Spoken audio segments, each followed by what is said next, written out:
नमस्कार मेरे प्यारे साथियों। आज की इस क्लास में हम लोग राजस्थान पशु परिचर भर्ती 2024 में जो एनिमल हस्बेंड्री या मैं कहूँ कि पार्ट बी का एक टॉपिक है हमारे पास में, आधुनिक विश्व के चरवाहे। ठीक है। तो देखिए, ये जो टॉपिक है ये कब डाला गया सिलेबस में, जब 15-20 दिन पहले सिलेबस चेंज कर दिया गया। बहुत सारे बच्चे ऐसे थे जिन्होंने पार्ट बी की जमकर तैयारी कर रखी थी और फिर जब सिलेबस चेंज हुआ तो उन्हें कुछ समझ ही नहीं आ रहा था कि किस प्रकार से अब वे तैयारी करेंगे। तो देखिए, चिंता करने की कोई बात नहीं है। जैसा कि पहले मैंने कहा था अपनी स्ट्रेटजी एंड गाइडेंस वाली वीडियो में, देखिए सीधी सी बात है, आप लोगों को सबसे पहले तो राजस्थान जीके को पढ़ना पड़ेगा, क्योंकि अब इम्पोर्टेंट रोल प्ले करेगा राजस्थान जीके। और जीके भी किस प्रकार से पढ़ेंगे आप, या तो आप मेरे चैनल को फॉलो कर सकते हैं जिसपे मैं पूरा का पूरा कंप्लीट जीके करवाने वाला हूँ, और लास्ट टाइम पे हम लोग मैराथन्स भी करेंगे। और जो हमारा पार्ट बी का टॉपिक है, जो 4 से 5 टॉपिक डाले गए हैं सिलेबस में, उन्हीं में से एक टॉपिक की चर्चा आज हम लोग करने वाले हैं, आधुनिक विश्व के चरवाहे।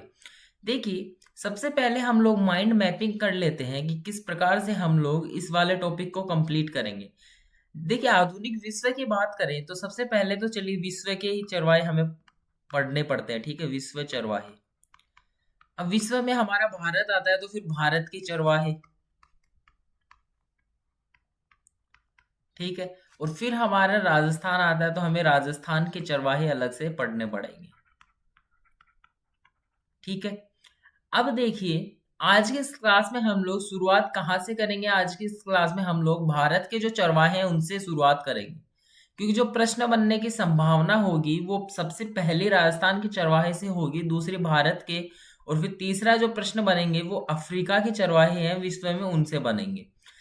तो हम भारत के चरवाहे क्यों शुरू कर रहे हैं? क्योंकि देखिए, राजस्थान पढ़ने से पहले हम लोग भारत पढ़ेंगे तो वहां पे हम बहुत सारे मतलब शब्दावली सीखेंगे।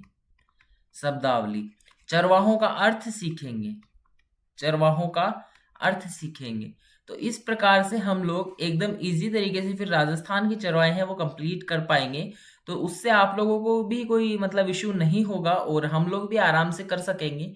तो चलिए शुरू करते हैं, हम लोग हमारे भारत के चरवाहे देखते हैं, लेकिन उससे पहले हम कुछ एक टर्मिनोलॉजी सीख लेते हैं। इरेज करते हैं बोर्ड को और फिर कुछ एक टर्मिनोलॉजी सीखते हैं हम लोग। एक मिनट।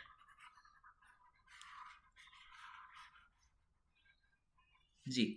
अब देखिए, सबसे पहले हम लोग एक शब्द आता है हमारे राजस्थान में, बहुत सारे क्षेत्रों में आप लोग जानते होंगे, हम लोग मतलब देखे हैं हम लोगों ने, और ऐसे मतलब हर जगह पे ये चीज़ इस्तेमाल नहीं होती है, लेकिन हाँ, कहीं जगह पे यही शब्द इस्तेमाल होता है। तो देखिए, सबसे पहला जो शब्द आता है हमारा, वो शब्द है रेवड़। रेवड़। रेवड़ क्या होता है ये बताइए? देखिए, रेवड़ होता है भेड़ या बकरियों का झुंड। भेड़ बकरियों का झुंड। तो जब भी मैं रेवड़ शब्द का इस्तेमाल करूं तो आप लोग समझ जाइएगा कि मैं भेड़ बकरियों के झुंड की बात कर रहा हूं। ठीक है। अब देखिए, सबसे पहले हम लोग देखते हैं कि चरवाहे होते क्या है। चरवाहे, चरवाहे ना वो लोग होते हैं जो मतलब उनके पास पक्के स्थान नहीं होता कि हम लोग यहीं रहेंगे। ठीक है। जैसे आप लोग अपने घर में बैठे हैं, कितने सालों से बैठे, आप घर वालों से जाके पूछिएगा, आप वहां सालों साल से वहीं रह रहे हैं। ठीक है। सालों साल से वहीं रह रहे हैं।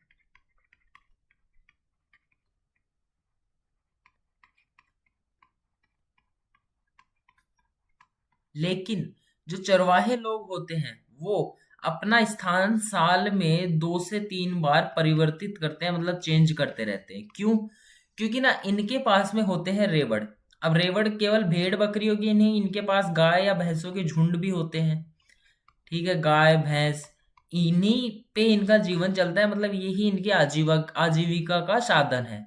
तो देखिए, एक ही एक जगह पे रहेंगे तो जो चारागाह है वहीं के, वो समाप्त नहीं हो जाएंगे। चारागाह मतलब हम, अब जब आप किसी क्षेत्र में रहते हैं तो आप लोगों ने देखा होगा, जैसे अगर आप लोग राजस्थान से ही हैं तो आप लोग बहुत बार मतलब रिलेट कर पाएंगे इस चीज को, कि जब मतलब जो ये सीजन है ना आपका, इससे पहले ही मतलब खरपतवार उगती हैं जो मतलब खुले क्षेत्र पड़े रहते हैं वहां पे। लेकिन जो अब नेक्स्ट सीजन आएगा उस टाइम पे आप एकदम मतलब पक्के मैदान देखेंगे और फिर एकदम पूरा मतलब मरुस्थल टाइप में मैदान देख पाएंगे। तो वहां थोड़ी ना अपने जो झुंड है, अपने जो रेवड़ है, उनको चरा पाएंगे आप लोग, नहीं ना। तो इस प्रकार के चारागाहों की तलाश में आप लोगों को दर दर भटकना पड़ेगा, ठीक है। आप लोग ना खुद को इमेजिन कीजिएगा एक बार, अगर इस टाइप के जो टॉपिक पढ़ने होते हैं ना, तो खुद को इमेजिन करके पढ़िएगा, ठीक है। तो देखिए, अब आप लोग समझ चुके होंगे कि चरवाहे जो होते हैं वो क्या होते हैं। चारागाहों की तलाश में अपने रेवड़ को लेकर इधर उधर जो भटकते रहते हैं जो लोग, वो ही होते हैं चरवाहे। आई होप समझ में आया होगा। अब चलिए हम लोग आगे बात करते हैं, और आगे एक शब्द आता है जो हम लोग आगे बहुत बार पढ़ेंगे, और उस शब्द का नाम है बुग्याल। बताइए, किसी को पता हो, अगर किसी ने ये टॉपिक पहले से पढ़ रखा हो तो बताइए इसका अर्थ क्या होता है। मैं शब्द लिख देता हूं आपके सामने। मैंने बोला बुग्याल, यहां लिखते हैं, 1 मिनट बस इरेज करके हम लोग लिखते हैं।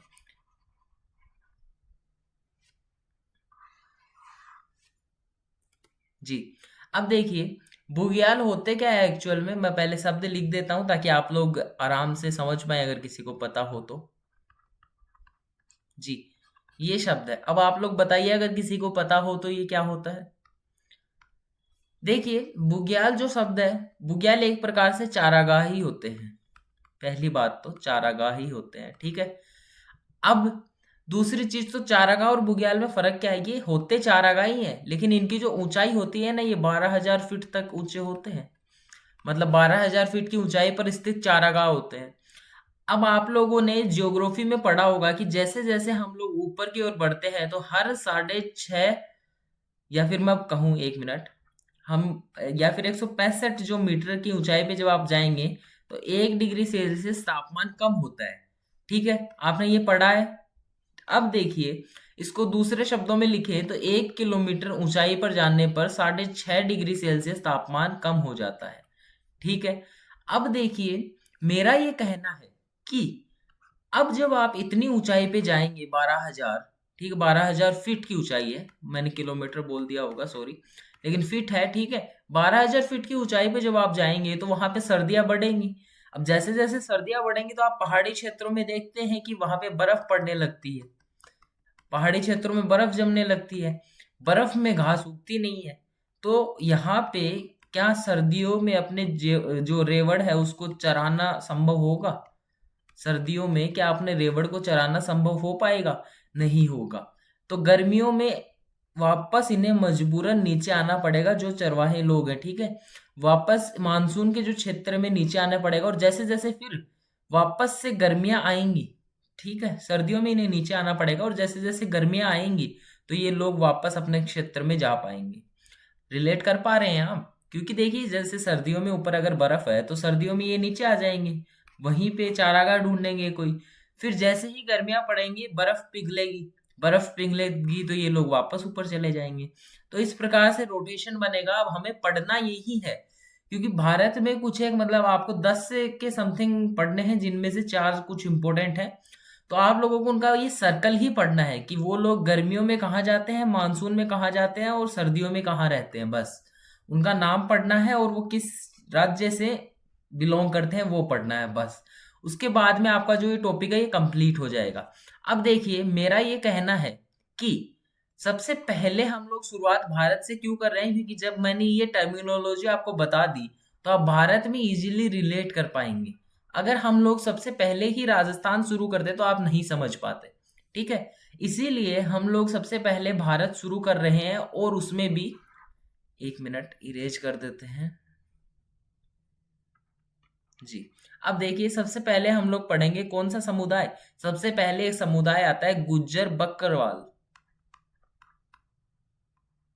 गुज्जर बकरवाल, सबसे पहले ये समुदाय आता है। ये चरवाहों का ही एक समुदाय है, और इसको हम लोग पढ़ने वाले हैं। देखिए, ये जो समुदाय है ये भेड़ बकरियां रखता है अपने साथ में, भेड़ बकरियां, ठीक है। जम्मू कश्मीर से संबंधित है ये, जम्मू एंड कश्मीर, ठीक है। दो चीजें आपको याद रखनी है कि सबसे पहले तो ये भेड़ बकरियां रखता है, उसके बाद में जम्मू कश्मीर से संबंधित है। और बात करें तो सबसे पहले हम लोग जो पढ़ने वाले हैं, जैसे मैं एक चीज बता देता हूं तुम्हें पहली, सबसे पहले हम लोग पहाड़ी क्षेत्रों के पढ़ेंगे, जो चरवाहे लोग हैं वो। उसके बाद में हम पढ़ेंगे मैदान और पठार। ठीक है, तो सबसे पहले हम लोग पहाड़ी क्षेत्रों के पढ़ रहे हैं, और जम्मू कश्मीर में पहाड़ आपको पता ही है। तो पहाड़ी क्षेत्रों के जो समुदाय है चरवाहों के, उनमें से एक समुदाय है गुज्जर बकरवाल समुदाय, जो अपने साथ में भेड़ बकरियां रखता है। अब आपको बस मैं एकदम शॉर्ट एंड स्वीट, जितना एनसीईआरटी में दे रखा है उतना मैं बता देता हूँ कि इनका जो सर्कल है, ये कब कहाँ जाते हैं, वो क्या है। ठीक है, प्रश्न उन्हीं से पूछता है। एक्चुअल में होगा क्या है, ये जो टॉपिक है ना पूरा का पूरा, इसमें आपको एक दो टॉपिक और पढ़ने पड़ेंगे, सब टॉपिक्स आएंगे उनसे। टोटल ये पूरा टॉपिक है, इससे प्रश्न बनेंगे 4 से 5। और आज की जो क्लास होने वाली है, इससे प्रश्न पढ़ेंगे लगभग 2 प्रश्न। तो आप बड़े ही ध्यान से पढ़िएगा। हर एक क्लास इंपॉर्टेंट होगी, क्योंकि सिलेबस छोटा सा है। तो आपको बहुत ही ध्यान से पढ़ना पड़ेगा और पूरा एकदम रटना पड़ेगा। साथ साथ में ही हम लोग याद करेंगे। तो देखिए यहाँ पे बकरवाल शब्द है, तो बकर मतलब बकरी, तो भेड़ बकरी रखते हैं अपने साथ में। ठीक है, तो ये याद हो गया। अब गुजर बकरवाल है जम्मू कश्मीर से। तो देखिए, अब हम लोग इनको देख, एक ना शब्द मैं आपको लिखता हूं सबसे पहले, जाड़े। ये क्या होता है, आपको पता है तो बताइए, वरना फिर मैं बताऊंगा। ठीक है, जाड़ा शब्द क्या होता है, जाड़ा, जाड़ा ना सर्दियों को बोलते हैं। एनसीईआरटी में बहुत जगह ये शब्द इस्तेमाल हुआ है, तो याद रखिएगा। सीधा भी पूछ लेगा कि जाड़ा शब्द है, उसका संबंध किससे है। फिर 4 ऑप्शन दे दिए, सर्दी, गर्मी, मानसून, बरसात।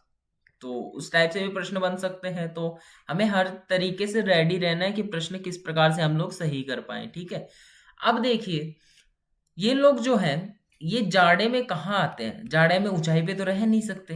तो जो शिवालिक की निचली पहाड़ियां हैं, शिवालिक, शिवालिक हिमालय का हिस्सा है।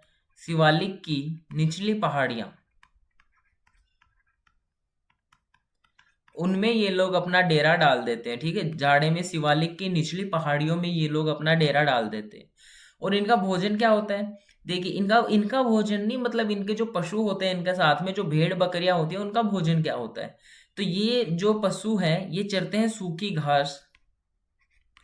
क्योंकि आपको भी पता है, जो ताजा घास होती है, हरा घास जो होता है, वो गर्मियों के समय ज्यादा होता है ऐसे मैदानों में, सर्दियों में तो नहीं होता ना।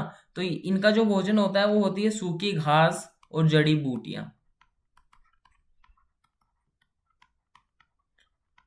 ठीक है, तो ये इनका भोजन हो गई। अब बात करें और, तो देखिए, जाड़े में इनका जो स्थान है, वो आप लोगों ने देख लिया कि शिवालिक की जो निचली पहाड़ियां हैं, वहां आ जाते हैं, क्योंकि ऊंचाई पे बर्फ जम जाती है। अब गर्मियों में ये लोग किस प्रकार से ट्रेवल करते हैं, वो देखिए।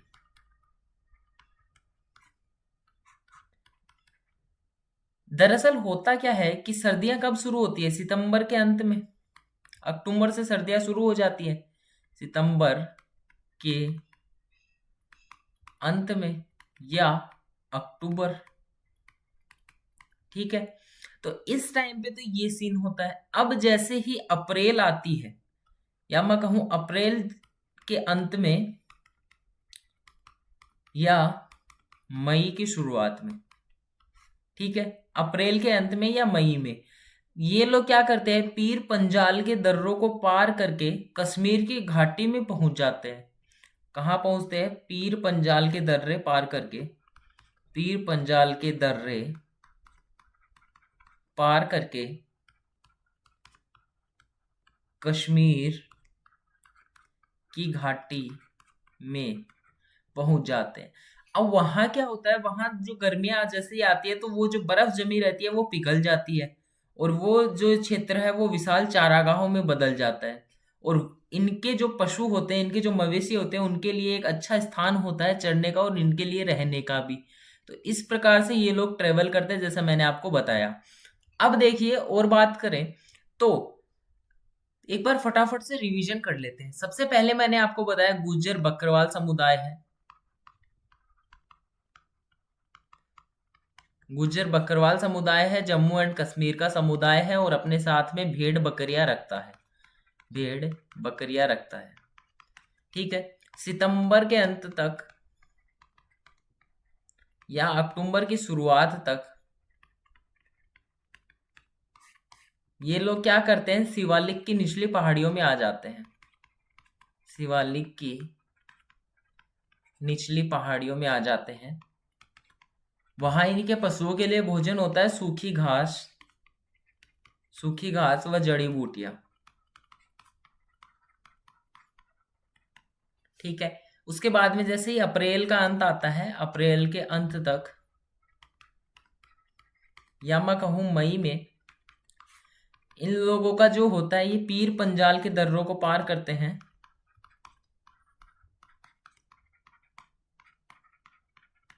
ठीक है, पीर पंजाल के दर्रों को पार करते हैं और फिर कश्मीर घाटी में पहुंचते हैं।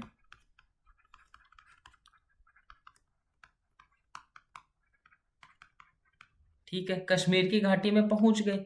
उसके बाद में क्या, उसके बाद में ये कि कश्मीर की घाटी में क्या होती है, सर्दियों में जो बर्फ जमती है, सर्दियों में तो रहती है बर्फ, तो गर्मियों में क्या होगा, सर्दियों में जैसे ही जो बर्फ होती है, गर्मियां जैसे आती है तो वो बर्फ पिघल जाती है और वहां पे विशाल चारागाह बन जाते हैं, विशाल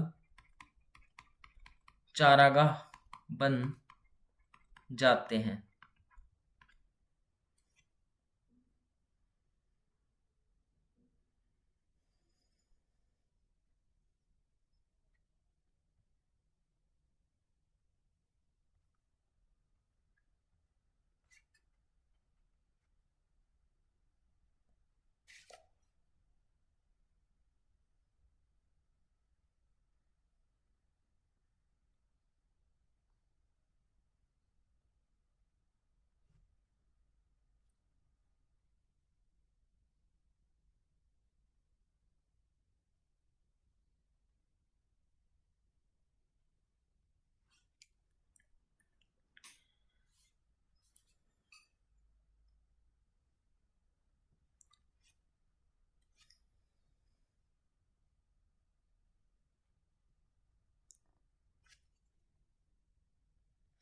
अब देखिए हमारा जो दूसरा समुदाय आता है, दूसरा पर्वतीय क्षेत्रों का जो चारागाह समुदाय आता है, उसका नाम है गद्दी। इंपॉर्टेंट है, प्रश्न पूछा जाता है गद्दी।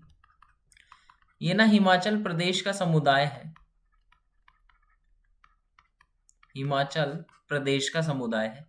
पेन का कलर चेंज करते हैं, एक ही एक से लिखते, बहुत टाइम हो गया। तो देखिए ये लोग ना अपने साथ में मवेशी रखते हैं, मवेशी मतलब गाय भैंस वगैरह। ठीक है, मवेशियों को अपने साथ में रखते हैं। गद्दी समुदाय है, हिमाचल प्रदेश का समुदाय है। यहां तक कोई दिक्कत नहीं है। तो आगे चलते और आगे बात करें तो देखिए इनके भी वो ही बात करेंगे हम लोग कि सर्दियों में ये लोग कहाँ और गर्मियों में कहाँ, बीच में कुछ इंपॉर्टेंट बातें आएंगी तो वो कर लेंगे, बाकी बस पढ़ना यही है हम लोगों को। तो देखिए जैसे हम लोग सर्दियों की बात करें तो जाड़े में, और जाड़ा कब आता है मैंने आपको बताया, सितंबर तक या फिर अक्टूबर, सितंबर अंत या अक्टूबर। देखिए ये लोग भी सेम है, आप लोग याद रख पाएंगे कि गद्दी और जो हमारे गुज्जर बकरवाल समुदाय है वो सब जो जाड़े में शिवालिक हिमालय की निचली पहाड़ियों में चले जाते हैं और वहां पे सूखी घास या फिर झाड़ियों में अपने पशुओं को चराते हैं। ठीक है, तो ये लोग भी कहीं कहाँ पे, शिवालिक हिमालय की निचली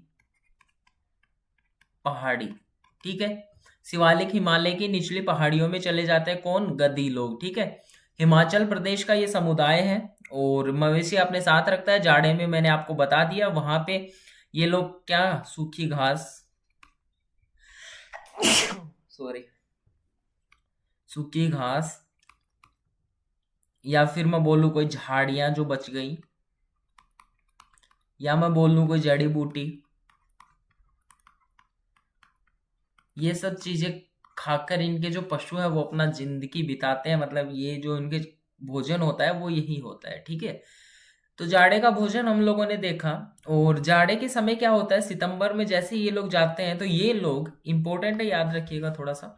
देखिए ये लोग अपने जो भेड़ बकरियां इनके साथ में है, ऐसा नहीं होता जैसे मान लीजिए मैंने आपको लिखवाया कि ये मवेशी रखते हैं, तो ऐसी कोई पाबंदी नहीं है कि इनके पास में भेड़ बकरियां नहीं हो सकती। जैसे मैंने अभी ऊपर आपको बताया कि जो गुर्जर बकरवाल समुदाय है वो अपने साथ में रेवड़ रखता है, मतलब भेड़ बकरियां रखता है, तो ऐसी कोई पाबंदी नहीं है कि उनके पास गाय या भैंस एक भी नहीं होगी। गाय भैंसे होंगी लेकिन वो लिमिटेड होंगी, वो जो प्रसिद्ध है वो अपने भेड़ बकरियों के कारण ही प्रसिद्ध है, ठीक है। लेकिन हाँ, गद्दी जो लोग हैं उनके पास में जो भी भेड़ बकरियां होती हैं, भेड़ होती है, बकरियां तो उन एक दो नस्लें हो ही होती हैं केवल। तो हाँ, गद्दी लोग जो होते हैं अपनी भेड़ों की ऊन उतारते हैं इस टाइम पे, भेड़ों की ऊन उतारते हैं,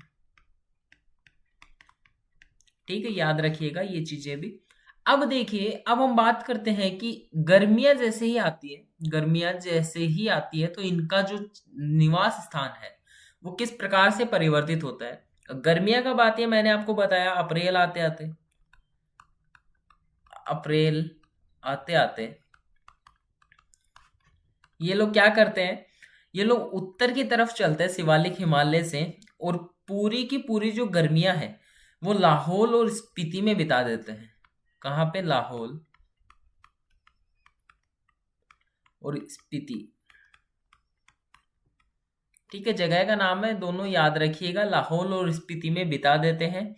बर्फ पिघलने लगती है जैसे ही गर्मियां आती हैं, और ऊंचे दर्रे खुल जाते हैं। अब जैसे मान लीजिए दर्रे क्या होते हैं, दो पहाड़ों के बीच से रास्ते होते हैं। जैसे मान लीजिए ये एक पहाड़ है और ये एक पहाड़ है, यहां से कोई रास्ता है। अब जैसे ही बर्फ जमेगी तो यहां से ये बर्फ जमी और यहां से ये बर्फ जमी, तो ये जो रास्ता है ये बंद हो जाता है, ये जो दर्रा है ये बंद हो जाता है, इसे दर्रा कहते हैं। अब जैसे ही बर्फ पिघलेगी तो नदियों के रूप में निकलेगी, और यहाँ से जो रास्ता है वो वापस पुनः खुल जाता है, वापस बर्फ, जैसी मान लीजिए बर्फ पिघली तो ये रास्ता है ये वापस खुल गया। तो ये होता है कि जो दर्रे हैं वो पुनः खुलने लगते हैं गर्मियों में, तो उत्तरी घास के मैदानों में फिर ये लोग चले जाते हैं, ठीक है। लाहौल व स्पीति में आते हैं, फिर उत्तरी घास के मैदानों में चले जाते हैं, उत्तरी घास के मैदानों में चले जाते हैं, ठीक है। आई होप यहाँ तक कोई इश्यू नहीं होगा। और अब हम लोग आगे चलते हैं, आगे बात करते हैं। तो देखिए, हम लोगों ने क्या पढ़ा कि एक बार रिवीजन कर लेते हैं उससे पहले, लेकिन हाँ चलिए छोड़िए, पहले थोड़ा ये कंप्लीट करते हैं, पूरा हो जाएगा उसके बाद में रिवीजन करेंगे, ठीक है। तो देखिए, अब ये लोग जैसे यहाँ से मैंने बताया कि मान लीजिए यहाँ शिवालिक हिमालय की निचली पहाड़ियाँ, फिर ये लोग थोड़ा उत्तर की साइड चलते हैं और लाहौल स्पीति में जाते हैं, ठीक है, लाहौल व स्पीति। अब उसके बाद में जैसे ही दर्रे खुलते हैं ये लोग और ऊपर जाते हैं, और यहाँ पे ये लोग उत्तरी घास के मैदानों में चले जाते हैं,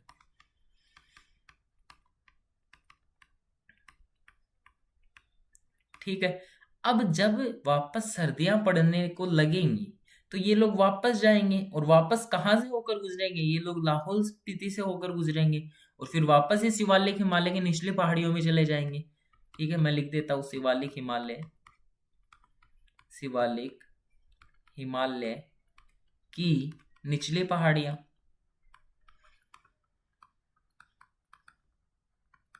ठीक है, वापस ये लोग शिवालिक हिमालय की निचली पहाड़ियों में चले जाएंगे।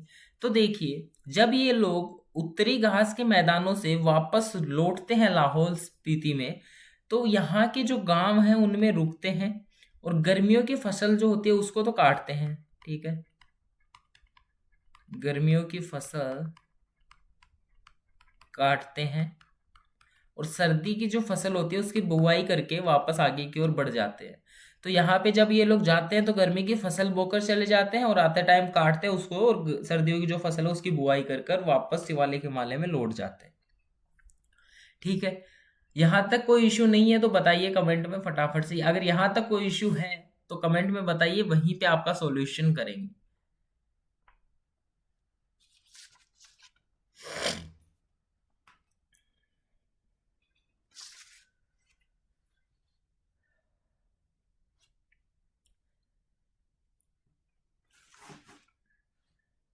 चलिए थोड़ा रिवीजन कर लिया जाए अब वापस से, जो हमने दूसरा समुदाय पढ़ा है उसके बारे में। तो देखिए, मैंने नाम बताया दूसरे समुदाय का, गद्दी, ठीक है, गद्दी समुदाय है। कहाँ का समुदाय है, हिमाचल प्रदेश का, हिमाचल प्रदेश का। अपने साथ में मवेशी रखता है, ठीक है, इतना बताया मैंने। अब हम लोग देखते हैं इनका जो जाड़ों का स्थान है, जाड़ों में, जाड़ों में इनका कौन सा स्थान है, जाड़ों में ये लोग सेम शिवालिक हिमालय में जाते हैं, शिवालिक हिमालय की निचली पहाड़ियों में जाते हैं, निचली पहाड़ियों में। ठीक है, एक मिनट, वापस नीचे चलना पड़ेगा। शिवालिक हिमालय की, एक मिनट बस जी। अब देखिए, शिवालिक हिमालय की निचली पहाड़ियों में चले जाते हैं, वहां पे इनका भोजन होता है झाड़ियां। ठीक है, झाड़ियों के साथ में जो जड़ी बूटियां हैं, या फिर हम लोग बोले सूखी जो घास होती है वो इन लोगों का भोजन होती है, इन लोगों के जो मवेशी होते हैं उनका भोजन होती है। अब ये लोग जाड़ों में क्या करते हैं, अपने जो भेड़ बकरियां हैं, बकरी भी मान लीजिए अगर कोई नस्ल इनके पास में है तो वो, वरना भेड़ों की तो ऊन की कटाई ये लोग करते ही हैं, भेड़ों की ऊन उतारते हैं। उसके बाद में जैसे ही अप्रैल आता है, जैसे ही अप्रैल आता है मतलब गर्मियां शुरू होंगी, तो गर्मियां शुरू होंगी तो ये लोग उत्तर की साइड जाते हैं और लाहौल स्पीति में जाते हैं, लाहौल स्पीति में जाते हैं, वहीं अपनी पूरी गर्मियां बिताते हैं। जैसे ही ये लोग लाहौल स्पीति में जाते हैं, गर्मियां एकदम शुरू हो जाती हैं, तो जो दर्रे हैं उनमें जो बर्फ जम चुकी थी वो पिघलने लगती है। बर्फ जैसे ही पिघलती है तो दर्रे वापस खुल जाते हैं, तो ये लोग यहाँ पे गर्मियों की फसल की बुवाई करते हैं और फिर उत्तरी जो घास के मैदान है उनमें लौट जाते हैं, घास के मैदान उनमें चले जाते हैं। ठीक है, घास के मैदानों में। अब जैसे ही वापस सर्दियां शुरू होती है, ये लोग आते हैं, अपनी जो गर्मियों की फसल है उसे काटते हैं, सर्दियों की फसल बोते हैं और पुनः शिवालिक में चले जाते हैं। ठीक है, अब आप लोग क्या करेंगे, एक पेपर लेंगे, पेपर में ये जो इस टाइप का डायग्राम अगर आप लोग कुछ अच्छा बना सकते हैं तो बनाइए, मेरी ड्राइंग बिल्कुल खराब है, तो आप लोग अच्छा बना सकते हैं तो बनाइए। ये जो सर्कल है ये, और अपने डेस्क के आगे या फिर अपने जो जहाँ पे भी आप पढ़ते हैं वहीं पे, या लाइब्रेरी में है तो अपने टेबल पे चिपकाइए, ताकि आप लोग ये भूले नहीं। ठीक है, ये जो सर्कल है ये आपको याद रखना है, क्योंकि इसी से प्रश्न बनते हैं और इम्पोर्टेंट है। बाकी एक आध टर्मिनोलॉजी का भी प्रश्न आएगा तो वो भी हम लोग बात करेंगे आगे, लेकिन हाँ इतना तो हम लोगों ने पढ़ ही लिया है। अब चलिए आगे बात करते हैं। आगे एक और समुदाय आता है, इम्पोर्टेंट है वो भी, तीसरा समुदाय आता है गढ़वाल व कुमाऊं के गुज्जर। गुज्जर समुदाय का नाम है, और कुमाऊं और गढ़वाल दो स्थान है, दोनों के दोनों कहाँ स्थित है, दोनों के दोनों उत्तराखंड में स्थित है, उत्तराखंड में स्थित है। इसको इरेज करते हैं, एक मिनट, उत्तराखंड। ठीक है, अब देखिए मैं सीधी सीधी बोल सकता हूँ ना कि उत्तराखंड के गुज्जर समुदाय लोग हैं। ठीक है, तो ये जो है इनके बारे में आपको बस दो नाम याद रखने हैं। पहली बात तो दो नाम कौन से हैं, एक तो नाम है भाबर और जो दूसरा नाम है वह बुग्याल। बस यहाँ पे ये लोग जाड़ों में जाते हैं भाबर में, और जो बुग्याल है वहां पे ये लोग गर्मियों में जाते हैं। और आपका ये कंप्लीट होता है, क्यों, अब समझाते हैं। कंप्लीट इस प्रकार से होता है कि जब आप समझ जाएंगे तो आप बस दो नाम याद रखिएगा, आपका रिवीजन होता रहेगा। ठीक है, बुग्याल, जैसे कि मैंने आपको बताया कि बुग्याल क्षेत्रों में सर्दियों में बर्फ जमती है, लेकिन गर्मियों में बर्फ पिघल जाती है और ये विशाल जो घास के मैदान है उनमें परिवर्तित हो जाते हैं। तो गर्मियों में तो ये लोग बुग्यालों में चले जाते हैं। ठीक है, उसके बाद में जो भाबर है, भाबर क्या है, भाबर गढ़वाल और कुमाऊं क्षेत्र में पहाड़ियों के निचले स्थलों में पाए जाने वाले शुष्क व सूखे जंगलों वाला इलाका है। जैसे ये पहाड़ियां हैं तो इनका जो निचला है, यहाँ पे जो निचला क्षेत्र है वहां पे जो सूखे जंगल पाए जाते हैं, सूखे जंगल, जो सूखे जंगल पाए जाते हैं उसे ही हम लोग भाबर कहते हैं। तो जब सर्दियां पड़ती हैं तो ये लोग यहाँ आ जाते हैं और गर्मियों में ये लोग बुग्यालों में चले जाते हैं। ठीक है, अब बात करें ये लोग आए कहाँ से थे, तो ये लोग 19वीं शताब्दी में आए थे और चारागाहों की तलाश में ये लोग जम्मू और उत्तर प्रदेश में बस गए थे। ठीक है, 19वीं शताब्दी में ये जो लोग हैं जम्मू और उत्तर प्रदेश में भी बस गए थे। उसके बाद में आगे चलते हैं और जो चौथा समुदाय आता है उसकी चर्चा करते हैं हम लोग अगली स्लाइड में, या फिर नीचे चलते थोड़ा। जी देखिए, पेन का कलर चेंज करते हैं, आप लोग भी बोर हो गए होंगे। जी, चौथा जो समुदाय है वो एक नहीं बल्कि 3 समुदायों के नाम है। तीनों के तीनों आपको याद रखने हैं। पहला है भोटिया, दूसरा जो है वो है शेरपा, और तीसरा जो समुदाय का नाम है वो है किन्नौरी। भोटिया, शेरपा और किन्नौरी। ये लोग कहाँ के हैं? ये हिमालय की पर्वतों के हैं। हिमालय के पर्वतों में रहने वाले, पर्वतों में रहने वाले। इनका कोई विशेष राज्य में स्थान नहीं है। ये हिमालय के जो पर्वत है उन्हीं में घूमते रहते हैं, पर्वतों में रहने वाले। ठीक है। अब देखिए, यहाँ पे हम लोगों का जो पर्वतों के हम लोग पढ़ रहे थे वो कंप्लीट होते हैं। हम लोगों ने टोटल 3 तो वो पढ़े और 3 ये हो गए, तो टोटल 6 समुदायों के नाम पढ़े, और 6 जो समुदाय हैं वो पर्वतों के समुदाय हैं। हम लोग कंप्लीट कर चुके हैं उन्हें। अब देखिए, मेरे को कुछ जैसे आपको बताना है, इसमें एक चीज जैसे छूट जाती है, तो इन लोगों से फायदा क्या होता है? ये जो चारावाह है, जो मतलब चरवाहे जो लोग होते हैं, और इन लोगों के आने जाने से एक फायदा होता है। जैसे प्रश्न पूछा जा सकता है, क्योंकि ना अभी पेपर हुआ नहीं है एक्चुअल में जो पशु परिचर का है, तो हम लोग कुछ भी पहले से प्री डिटरमाइन नहीं कर सकते कि हाँ प्रश्न इसी चीज से बन जाएगा। हम लोग केवल गेस कर सकते हैं। तो इसमें से ना एक प्रश्न इस प्रकार से भी जनरल नॉलेज से भी पूछा जा सकता है। जनरल नॉलेज, ठीक है, जनरल नॉलेज से भी पूछा जा सकता है कि इन लोगों से ना जो मुख्य रूप से जो फायदा है वो क्या होता है। देखिए, अब मैं आपको यहाँ पे समझाता हूँ, पहले थोड़ा सा क्लियर करते हैं बोर्ड को। जी, यहाँ देखिए, अब मान लीजिए आप एक ही स्थान पे हैं, ठीक है, एक ही स्थान पे हैं। आपने लगभग 5th या 6th क्लास में एक चीज पढ़ी होगी कि जब हम लोग खेत में फसल बोते जाते हैं, ठीक है, बो रहे हैं, काट रहे हैं, फिर सर्दियों में बो रहे हैं, काट रहे हैं, गर्मियों में वापस, सर्दियों में वापस, इस प्रकार से जब हम लोग कंटिन्यूअसली जब फसल बोते जाते हैं, तो 3 से 4 सालों के बाद में खेत की जो क्षमता है, जो मिट्टी की जो उर्वरक क्षमता है, वो कम हो जाती है और हमें कम लाभ प्राप्त होता है, और जो भूमि है उसकी उर्वरकता नष्ट हो जाती है। तो इनके जो आवाजाही करने से जो चारागाह है उनकी जो हरियाली है वो बची रहती है, और चारागाह जो है वो ज्यादा इस्तेमाल से भी बच जाते हैं। तो मुख्य जो फायदा है हम लोगों को वो ये होता है इन लोगों से।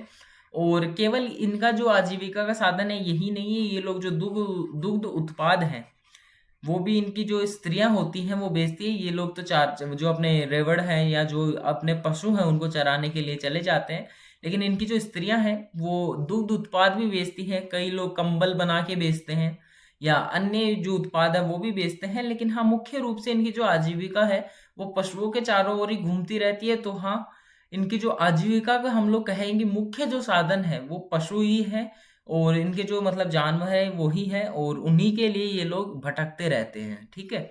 अब हम लोग पढ़ेंगे पठारों, मैदानों और रेगिस्तानों में जो चरवाहे समुदाय रहते हैं उनके बारे में। तो उनके बारे में हमें कुछ ज्यादा नहीं पढ़ना, हम लोग ये लगभग 2 से 3 पढ़ेंगे, उससे ज्यादा नहीं पढ़ेंगे, लेकिन हाँ दोनों इंपॉर्टेंट होंगे। तो चलिए बात करते हैं। सबसे पहले यहाँ हम लोग हेडिंग लगाते हैं पठारों, मैदानों व रेगिस्तानों में। जी, देखिए, इनमें से सबसे पहला जो आता है वो आता है धंगर समुदाय। धंगर समुदाय, ये जो समुदाय है ये महाराष्ट्र का समुदाय है। ठीक है, इंपॉर्टेंट है, बहुत बड़ा है, मतलब बहुत ज्यादा तो नहीं कहेंगे, बट हाँ जो पढ़ेंगे उनमें सबसे बड़ा है, तो इंपॉर्टेंट है। उसके बाद में कहाँ गए भाई, वापस चलते 1 मिनट। जी, देखिए, अब बात करें तो इनकी आबादी की बात कर लेते हैं हम लोग। बड़ा समुदाय है जैसा कि मैंने कहा। तो 20th जो सेंचुरी है उसकी जो शुरुआत है, उस टाइम पे इनकी जो जनसंख्या थी, 1 मिनट इरेज करते हैं, यहाँ लिखते हैं, इनकी जो जनसंख्या थी वो थी 4,67,000। ठीक है, 20th सेंचुरी की शुरुआत में इनकी जो जनसंख्या थी वो थी 4,67,000। ठीक है। अब जो धंगर समुदाय है, ये लोगों के जो सर्कल है, हम लोग आवाजाही का जो सर्कल है उसके बारे में पढ़े, तो ये लोग बरसात के दिनों में महाराष्ट्र के मध्य पठारों में चले जाते हैं। ठीक है, बरसात में या मानसून में, मैं लिखता हूं मानसून में। मानसून में ये लोग कहाँ चले जाते हैं? महाराष्ट्र के जो मध्य पठारी एरिया है, मध्य पठारी क्षेत्र, उसमें चले जाते हैं। अब उसमें क्यों जाते हैं? क्योंकि ये जो क्षेत्र है ये कम बारिश का होता है, कम बारिश। अब कम बारिश होगी तो कम उपजाऊ होगा, लेकिन बारिश के कारण ही ये लोग यहाँ आते हैं कि बारिश कम हो, इस कारण से ये लोग यहाँ रहते हैं। हालांकि कम उपजाऊ मिट्टी होती है यहाँ की। और मानसून में ना ये विशाल चारागाह बन जाते हैं। जैसे मानसून आता है, ये जो क्षेत्र है ये मानसून में विशाल चारागाह में बदल जाता है। ठीक है, और बात करते हैं तो जहाँ पे आप लोगों ने देखा होगा, आप लोग तो राजस्थान से ही बिलोंग करते होंगे ज़्यादातर, तो कम उपजाऊ मिट्टी है। राजस्थान की भी उतनी ज़्यादा उपजाऊ नहीं है, मतलब जो उत्तरी राजस्थान है उसकी। तो वहाँ पे आप लोगों ने देखा होगा कि बाजरे की फसल बोई जाती है। तो ये जो क्षेत्र है इसमें भी केवल बाजरे की फसल ही होती है, केवल बाजरे की फसल होती है। ठीक है, यहां तक समझ में आया। और आगे चलते हैं और आगे बात करते हैं। तो देखिए, यहां तक तो हम लोगों ने देखा इनका जो बरसात के दिनों का रूटीन था। अब हम लोग देखते हैं इनका अक्टूबर में रूटीन। अक्टूबर में आपको पता है सर्दियां शुरू हो जाती हैं, तो अक्टूबर में इनका क्या रूटीन होगा? देखिए, अक्टूबर में ये लोग क्या करते हैं, बाजरे की फसल की तो कटाई करते हैं और पश्चिम की तरफ चल देते हैं। ठीक है, बाजरे की फसल की कटाई करके पश्चिम की तरफ चल देते हैं। एक मिनट, ये भी एक दिक्कत ही है। ठीक है, चल देते हैं। अब देखिए, बाजरे की फसल की कटाई की, क्योंकि यहाँ पे इन्होंने बाजरा बोया था, उसके बाद में उसकी कटाई करते जैसे सर्दी आती है, और फिर कहाँ चल देते हैं? पश्चिम दिशा में। अब महीने भर ये लोग जैसे पैदल चलते हैं। देखिए, पैदल ही चलेंगे क्योंकि इनके पास में इतने सारे पशु होते हैं, कहाँ से लेके जाएंगे? तो ये पैदल पैदल जैसे महीने भर चलते हैं, एक मंथ के बाद में ये लोग पहुंचते हैं कोंकण के इलाके में। अब कोंकण इलाका कहाँ का है? महाराष्ट्र का है। एमएच से रिप्रेजेंट करता हूं मैं। तो कोंकण के इलाके में पहुंचते हैं। ठीक है, कोंकण के इलाके में जैसे ही ये लोग पहुंचते हैं, तो वहां के जो किसान हैं वो भी इनका दिल खोलकर स्वागत करते हैं। क्यों? क्योंकि जैसे ही इन्होंने, जैसे मान लीजिए बाजरे की फसल की कटाई की, ठीक है, तो जो ये है मतलब किसान लोग, ये भी बाजरे की फसल की कटाई करेंगे। बाजरा कहाँ है? खरीफ की फसल में है। तो खरीफ की फसल की कटाई करके ये जो किसान है ये रबी की फसल बोना चाहते हैं इस टाइम पे। तो इनके जो पशु हैं वो जो खरीफ की फसल के टाइम पे जो बचती है इनकी जड़ें, मतलब ठूंठ बोलते हैं उनको, जड़ों को, ठूंठों को तो खा लेते हैं इनके जो पशु। और रबी की फसल के लिए इसलिए लाभदायक है क्योंकि ये जब गोबर करते हैं तो वो खाद के रूप में इस्तेमाल हो जाता है। तो जो कोंकण के किसान है वो भी इनका दिल खोलकर स्वागत करते हैं, और उनके खेतों के लिए ये फायदेमंद होते हैं क्योंकि इनके जो पशु हैं वो बाजरे की जो फसल है या खरीफ की जो फसलें हैं उनके ठूंठों को खा लेते हैं। और रबी की फसल के लिए इसलिए लाभदायक है क्योंकि वहां पे जो गोबर ये लोग करते हैं पशु लोग, वो एक तरीके से खाद का काम करता है और अच्छी फसल होने में लाभकारी होता है।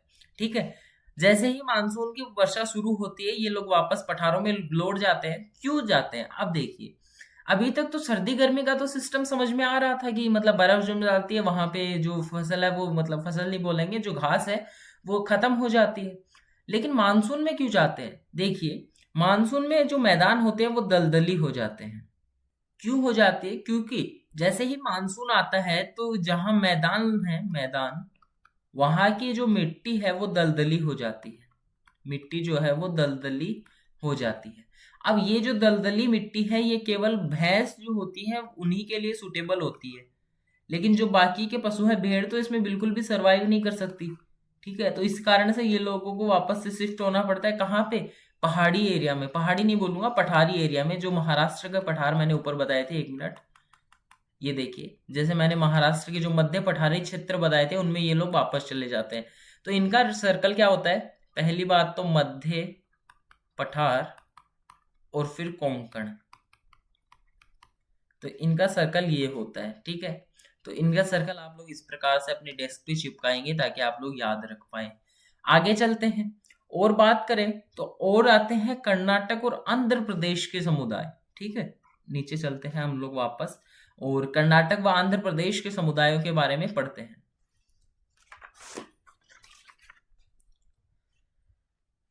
तो देखिए, लिखते हैं हम लोग यहाँ पे कर्नाटक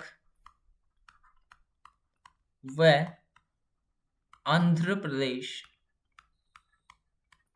के समुदाय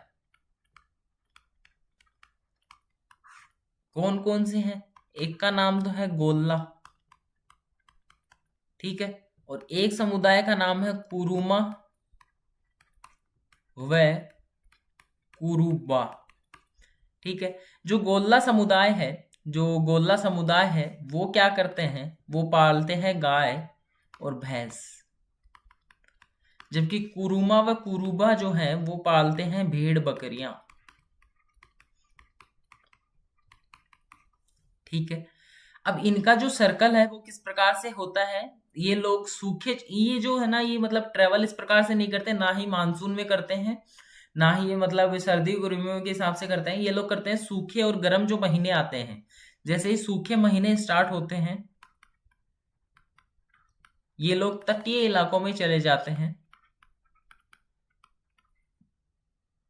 तटीय इलाकों में चले जाते हैं। जैसे ही जो गर्म महीने, या फिर माफ कीजिए गर्म नहीं, गर्म के हिसाब से तो ये ट्रेवल ही नहीं करते, तो सूखे महीनों के बाद में जैसे ही गीले महीने शुरू होंगे तो ये लोग सूखे जो पठारी क्षेत्र है, पठारी क्षेत्र उनमें चले जाते हैं। ठीक है, आई होप आपको समझ में आया होगा। अब एक और समुदाय आता है पठारों का या मैदानों का समुदाय, हम लोग उसे मुख्य रूप से बोल सकते हैं, तो उसका नाम है बंजारे। राजस्थान में आपने बहुत जगह पे नाम सुना होगा, लेकिन आश्चर्य की बात ये है कि जैसे आप एनसीईआरटी पढ़ते हैं तो वहां पे जो इनका जो क्षेत्र दिखाते हैं बंजारों का, उसमें राजस्थान का कहीं नाम ही नहीं है। ये जो बंजारे जो समुदाय है, ये एक तो उत्तर प्रदेश के समुदाय हैं, उसके बाद में पंजाब, मध्य प्रदेश में भी हैं, और जो हमारे महाराष्ट्र है उसके भी समुदाय हैं। राजस्थान का इसमें नाम ही नहीं मिलता, तो इम्पोर्टेंट है क्योंकि प्रश्न देगा और राजस्थान अगर ऑप्शन में दिया तो आप लोग तो राजस्थान पहले ही चूज करोगे। लेकिन हाँ, ये यूपी, महाराष्ट्र, पंजाब और मध्य प्रदेश के क्षेत्रों में रहते हैं जो बंजारा समुदाय होते हैं। वो आपको इनके बारे में बस इतना ही पढ़ना है। यहाँ पे हम लोग कंप्लीट करते हैं हमारे जो पठारी या मैदानी जो क्षेत्र हैं उनके जो बंजारे, और उसके बाद में गोल्ला पढ़ा हमने, कुरुमा कुरुबा पढ़ा हमने, और फिर एक और पढ़ा हमने, उसका नाम था क्या बताइए, उसका नाम था हमारा धंगर समुदाय जो महाराष्ट्र में था। देखिए, इन सभी को जैसे हम लोग पढ़ते हैं तो हमारे जो पहाड़ी हमने सबसे पहले पढ़े वो कंप्लीट हो गए थे हमारे, उसके बाद में पठारी और रेगिस्तान वाले भी अभी जो मैदानी वो कंप्लीट हुए। तो हमारे जो भारत के जितने भी चरवाहे जो समुदाय हैं वो हम लोग कंप्लीट कर चुके हैं। अब जो नेक्स्ट क्लास होगी उसमें हम लोग राजस्थान और अफ्रीका के पढ़ेंगे, उसके बाद में एक क्लास और लेंगे हम लोग, क्योंकि हम और जो बाकी के टीचर्स हैं उनसे अच्छा पढ़ेंगे, और उस क्लास में हम लोग पढ़ेंगे कि जो चरवाहे हैं उन पर उपनिवेशवाद का क्या प्रभाव पड़ा। ठीक है, तो हम लोग टोटल 3 क्लासेस में इसको कंप्लीट करेंगे, और फिर हम लोग एक क्वेश्चन सीरीज लेके आएंगे और मैराथन क्लास लगा लेंगे जिससे आप लोग रिवीजन कर पाएंगे।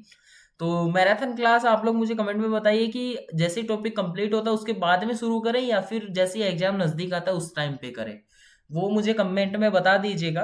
और अगर आप लोग अभी तक वीडियो देख रहे हैं तो मुझे पता है ये वीडियो आपके लिए हेल्पफुल है, तो लाइक कीजिए वीडियो को, और चैनल के पे अगर नए हैं आप लोग तो चैनल को सब्सक्राइब कीजिए। मिलते हैं आप लोगों से कल, राजस्थान और अफ्रीका के जो चरवाहे हैं उनके बारे में पढ़ते हैं कल, और तब तक के लिए धन्यवाद, थैंक्स।